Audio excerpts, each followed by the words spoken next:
Hi, my name is Kate Henry, and today I was speaking for the first affirmative speaker on the significant claim that the California high school exit exam does more harm than good because it affects how the curriculum is taught, it affects students and administrators emotionally, and it does not allow for individuality. Now first I'm going to define the California exit exam. The California high school exit exam, also known as the CASE, is a high-stakes standardized test, and it's also a requirement for high school graduation in the state of California. It was created by the California Department of Education in hopes to improve the test scores of high school students within California. Alright. Our inherency claim is that students must pass the CASE in order to graduate because it is the law. So in order to graduate high school, you have to pass this test. Otherwise, you won't graduate and they'll hold your diploma from you. Alright. According to Michigan State University, high-stakes testing affects the curriculum being taught in schools, and it affects how teachers teach their students, and it usually affects how much meaningful learning is actually taking place within the classroom. Now, what students are tested on does not always match up within the instructional content and objectives of the classroom. So what you're supposed to be taught in class isn't always what's on the test.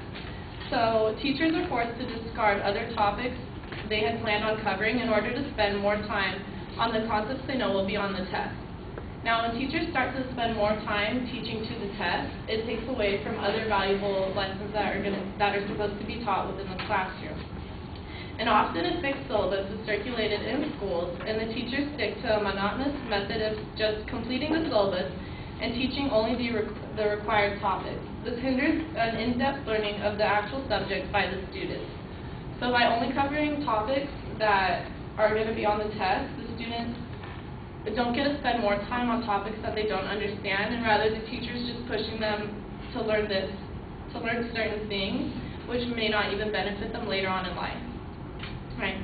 And the teachers will often just drill them on how to take a particular test.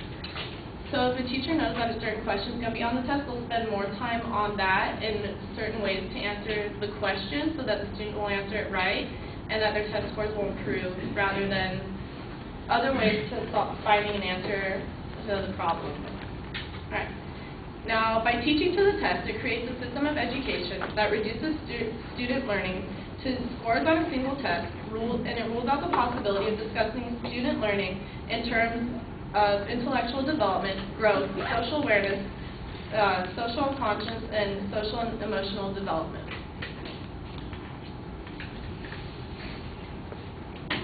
Now, the one-size-fits-all standardized test exams assumes that every child learns in the same way at the same time, according to Monty Neal, who is in charge of the National Center for Fair and Open Testing. And he says that fortunately for society, young people have all kinds of minds. Some excel at academic work, while others have vocational or artistic skills that tests do not measure. So by holding every student to the same standard, you're not allowing them to grow within their strengths, but you're expecting them all to be the same thing at the same time. Now, Terry Sessions from the International Center for Leadership in Education says that standardized exit exams that many states are adopting favor the left-brained students. These students tend to learn more by lecture, memorize easier, and don't become confused with answer choices. But those students that are right-brained don't do as well on these tests in spite of knowing the topic because they see an answer in every possibility under the right conditions. So the California high school exit exam, it discriminates against students who are right-brained because it expects them to all be the same, to all see the same solution, when in reality no one's the same. I'm not the same as you guys aren't the same as the person next to you because we're all different people within America. Right. And the standardized testing of the high school exit exam, it also just has a bias. It discriminates against people who don't know English so well, and it has been found that racial minorities have not been able to perform well in standardized tests. Education researchers said they fear high-stakes tests intimidate students and lead to higher dropout rates, especially among low-income or disabled students and students who live in minority areas because they are failing at higher rates than those who are native English speakers. Barbara Peikel is a senior teacher and also the author of many college books, and she asserts that standardized tests often punish students who are dealing with personal and/or struggles at home, as they're designed to only assess students of average academic ability. So once again, this goes back to how the tests don't really allow for you to grow as an individual, but rather just expects you to all be at the same level. It doesn't allow for room to help students who aren't doing as well, and so it's pretty much, if you're not doing well, it's sorry for you, but you're going to be left behind, because we need to keep going on within the subjects that are going to be on the test. Right. And after doing poorly on a test, low-achieving students become disillusioned and less motivated, which leads to less effort to learn, starting the downward spiral that is very hard to break out of, because once you do bad on a test, why are you going to try and study and do better again if you feel like no one's there to help you to succeed in life? So if you're not passing the exit exam the first time, you don't feel like that anyone's going to help you pass it again, then it's leading to these higher dropout rates, because students are feeling like there's no one there to help them, and that why should they try, so they might as well just quit. Alright.